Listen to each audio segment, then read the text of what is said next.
Hey everyone, welcome to Being Classy. My name is Jessica, and in this video, I want to show you how to use the iPhone mirroring application on your MacBook. With iPhone mirroring, you can wirelessly interact with your iPhone applications straight from your computer, with your iPhone staying locked. This feature only works with certain iPhones, Apple devices, and iOS systems. For more requirements on this feature, check the description below. When you're ready, make sure your iPhone is locked and nearby. It can also be on standby if you're charging it on a wireless dock. On your MacBook computer, locate the icon that has two iPhones on it. This is your iPhone mirroring application. If you do not see it in your dock below, you can simply search for it under your apps application and search for iPhone mirroring.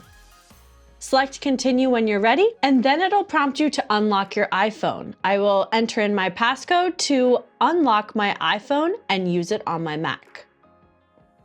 You'll notice that my iPhone will remain locked once I enter my passcode because it's transferring to my Mac. I will select allow to allow notifications from my iPhone, and iPhone mirroring is ready to use. Click the blue Get Started button. Use your Mac computer passcode or Touch ID to get in. It will prompt you to require Mac login to access phone. For privacy and security purposes, select Ask Every Time, or for a more seamless login, select Authenticate Automatically. I will select Ask Every Time. I can simply respond to this text message from my Mac computer using my Mac keyboard, and I can also navigate to my other applications on my phone. To do that, take your cursor to the top right corner of the iPhone mirroring application, navigate to your waffle 9 dots to go to your home page of your iPhone. From here, you can swipe with your cursor or your mouse between your iPhone pages. You can open up any social media account and interact with social media. You can also add a file right from your computer onto your iPhone. Let's say I have a file I'd like to just quickly add to my iPhone. I'm going to open up my Files application from Finder, navigate to your Files application on your iPhone. I have this Earth Notes PDF, and I'm going to simply drag it using my cursor into my Downloads folder. Now I can simply open up my Earth Notes from my iPhone, and I would also be able to open it up on my iPhone device. This feature works with many other things such as photos and videos, and even photos from Safari that you can drag into your messages conversation. If you need to change any settings with iPhone mirroring, have your iPhone mirroring application open and click on iPhone mirroring on the top left corner of your screen and select Settings. You can revoke access to this iPhone at any time. To end your iPhone mirroring session, you can select Command Q on your keyboard, or you can select iPhone mirroring at the top and select Quit iPhone mirroring. You have now disconnected your iPhone from your computer. That's it. You now have full access to your iPhone without ever picking it up. I hope this video helped you learn another continuity feature within the Apple ecosystem. My name is Jessica, and I will see you in the next video.